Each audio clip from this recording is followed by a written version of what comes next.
What's going on, internet? What's going on, YouTube? Thank you very much for tuning in once again. Today we're gonna be doing a wrestling video. We haven't done a wrestling video since June of this past year when I did Money in the Bank predictions. And similar to Money in the Bank, we are getting Ronda Rousey versus Nia Jax. That's one match that was on that card. That's on this card too for the Raw Women's Championship. I like doing different videos. I plan on doing more wrestling as time goes on, especially since I'm not streaming on YouTube anymore. I'm now streaming on Twitch. Link below in the description for that. I'm streaming on Twitch now 6 days a week, so now, there's kind of a gap in the YouTube content, so I kind of want to make that up with more highlight videos and just kind of fun stuff like this, like TV shows, movies, and wrestling. I'm a big wrestling fan. I got the NWO Wolfpack shirt on. So yeah, let's go ahead and get right into it. To start off the predictions today, there is a little bit of report that these three matches might change. It's the three random singles matches that are on Raw.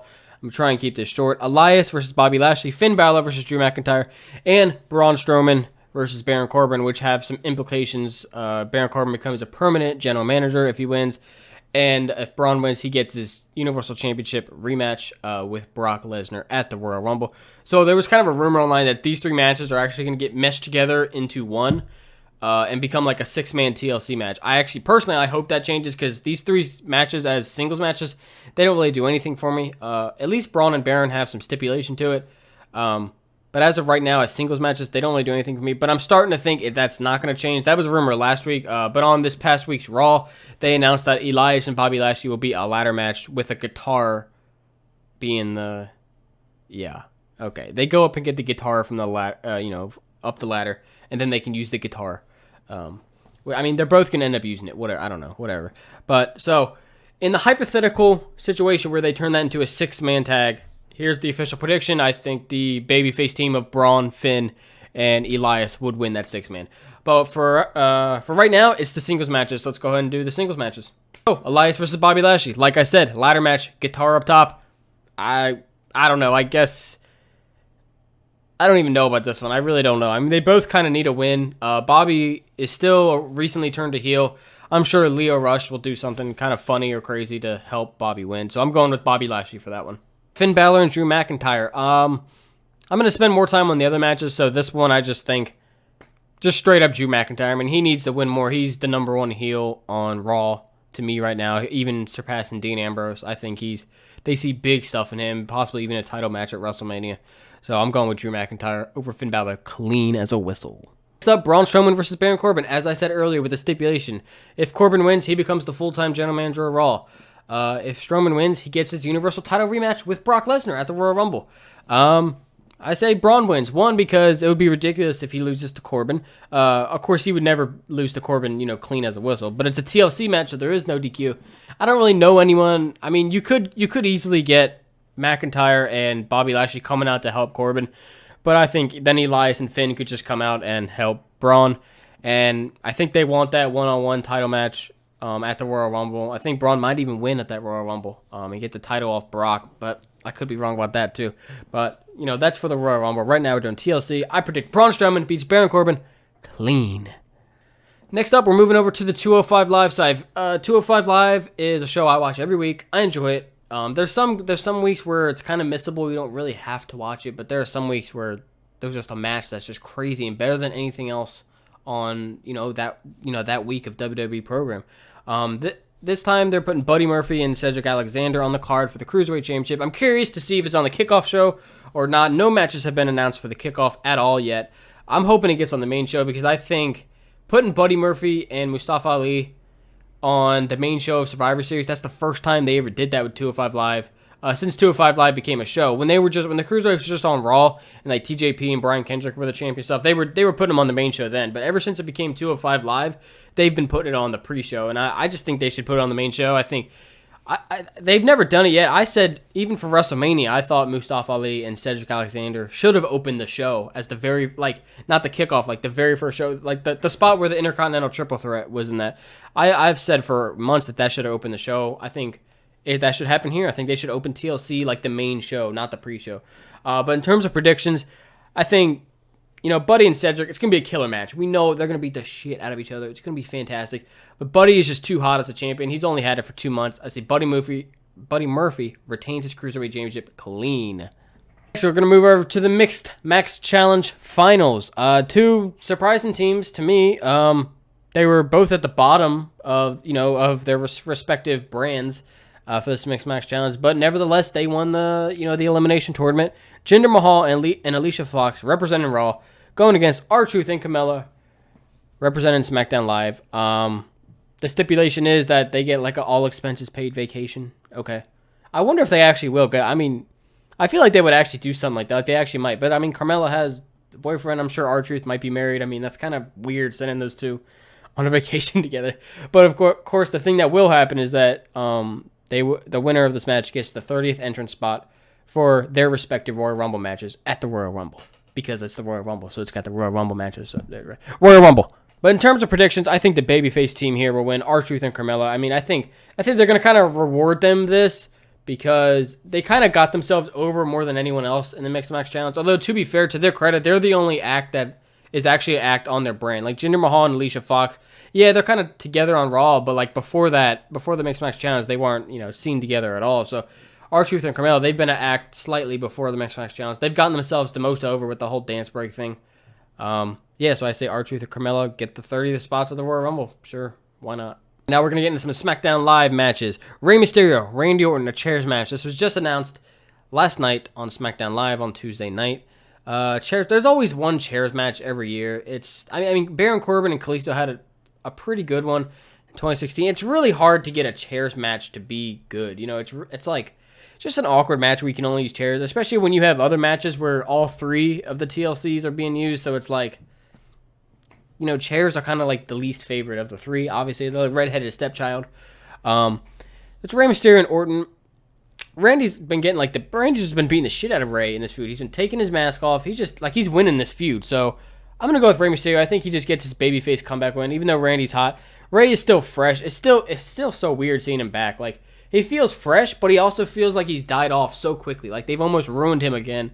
Like, the specialness of him that he recreated for himself on the indie scene while he was gone from WWE. This is his first one-on-one pay-per-view match. He was in that Survivor Series match. I say he goes ahead and gets this win in this chairs match. Rey Mysterio over Randy Orton. And with SmackDown Live, I think this is another contender for the kickoff show, although it would be pretty sad if it's on the kickoff show, because the SmackDown tag team division always gets disrespected. Just the best tag team division in the entire WWE as of right now. The Bar, Cesaro and Sheamus, the champions, defending their titles in a triple threat match against the Usos and the New Day. They never announce which two of the New Day members. It's always a surprise, but all three are great. It doesn't matter. All three are great. I'll go ahead and predict that they're going to go with the small lineup. I'll say they go with Kofi and Xavier in this triple threat match. This one could be on the kickoff, but the Mixed Match Challenge Finals could also be in the kickoff, and I think the 205 Live match could definitely be on the kickoff.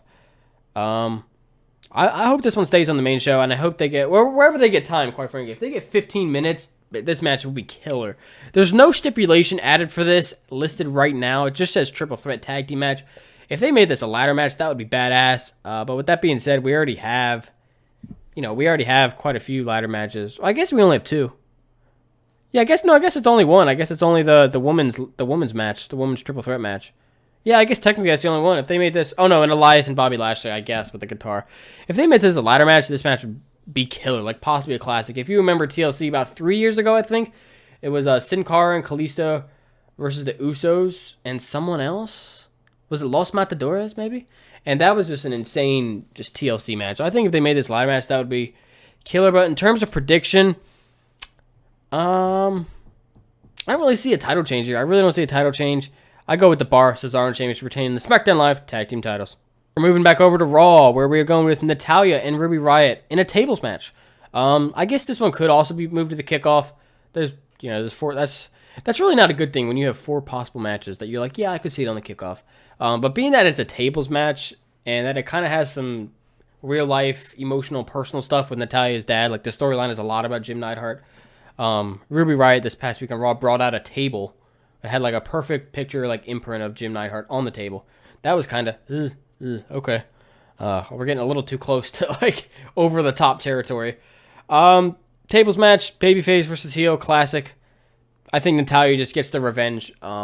Natalya gets the revenge, over disgracing her father and disgracing the Hart name, brother. So I'll say Natalya wins this tables match. We're moving on to my most anticipated match of the entire card, the Triple Threat Women's match for the SmackDown Live Women's Championship. This is confirmed to be a TLC match, so the title will be dangled in the air, so no one has to get pinned or submitted. That's fantastic. Becky Lynch defending the title against Charlotte Flair and Asuka. So I think Asuka's going to pick up the title here. My first title change of the night. I know. But hear me out. I know Becky Lynch is the man. She's the man. She's, running social media right now in the wrestling world. But I think Becky Lynch is ultimately going to win the Royal Rumble, challenge Ronda Rousey to get the match that, she never got at Survivor Series, and that's going to main event WrestleMania. That's my long-term booking here. Ever since she got knocked out by Nia Jax and everyone was upset that the match was off, Becky Lynch and Ronda Rousey, because that was a hot match. I think that was going to main event the show. That was dead-ass going to main event the show. But they ended up going with Lesnar and Bryan, having to change it with Charlotte and Ronda. Yeah, I think Asuka's going to go up, climb the ladder. Becky doesn't look weak at all. Maybe Charlotte got her in a figure four down there and she can't let go to go get the title because she just wants to inflict pain on Becky or something. And Asuka just goes up and gets the title. Something as simple as that. I think Asuka's finally getting the title. Going to try and reheat her, reset her, because over the past summer, with the whole Naomi thing and dancing, she has just died an ultimate death ever since WrestleMania. Then she lost to Carmella twice on pay-per-view. She has just died. So I think giving her the title for the first time on the main roster, this is going to be what really heats her up. And I think Charlotte and Becky maybe have a match at the Royal... No, because I guess they wouldn't have a Women's Championship match at the Royal Rumble because, you need as many women as you can to get in the Royal Rumble because they're going to struggle a little bit to fill in 30. So yeah, I say Asuka picks up the SmackDown Live Women's Championship for the first time. And next, we are moving over to the Raw side of things for the women. The Raw Women's Championship, Ronda Rousey, Nia Jax. Nia Jax will, of course, probably have Tamina in her corner. I'm sure Tamina will do something. Not really sure how they're going to book this. I don't see Ronda dropping the title until at least WrestleMania. I think she'll go her first year in WWE undefeated. So, straight up, I think Ronda Rousey beats Nia Jax. Why else? You think Nia's going to win? You think Nia's going to win? You think Nia's going to win? Next, we're moving on to the Intercontinental Championship. Seth Rollins and Dean Ambrose. This is a match that doesn't really need the Intercontinental Championship, but it just happens to be on Rollins when they decided to, do the whole Dean Ambrose heel turn. And, it's a long-anticipated match. TLC doesn't really seem big enough for this kind of feud. The feud has kind of died big time over the past 3 or 4 weeks with Dean doing the whole... he's getting an injection in his ass and everything. What is going on with this? What is Raw? What is Raw nowadays? Someone help Raw. Someone help Vince. Seth and Dean, Intercontinental Championship. I'm going to be honest. I didn't think about this before, so let me go ahead and think about it, and I'll get back to you, because I don't want to sit here in dead space and, watching me think. Okay. I've thought about it. So it only says a singles match. It doesn't say there's a stipulation here. I think Dean Ambrose cheats to win, picks up the Intercontinental Championship. I think they have a rematch at the Royal Rumble. Whatever happens there is beyond me. I'll have to see how the booking goes in the upcoming month.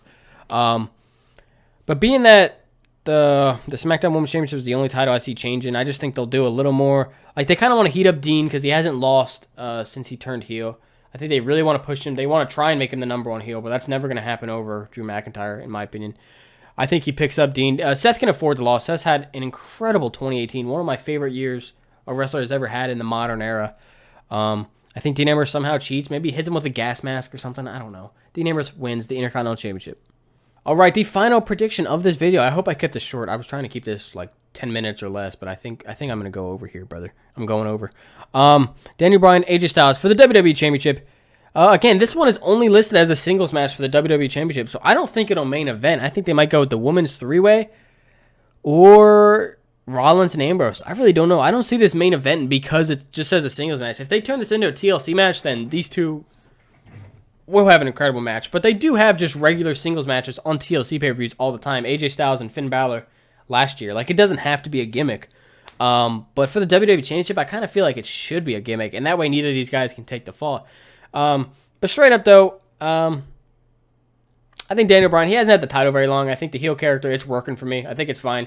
AJ can afford to lose. I think Daniel Bryan probably does cheat. I think, yeah, I'll go ahead and say he cheats in some way. But this could also be a dusty finish. I could actually also see this being a count-out or a DQ kind of finish.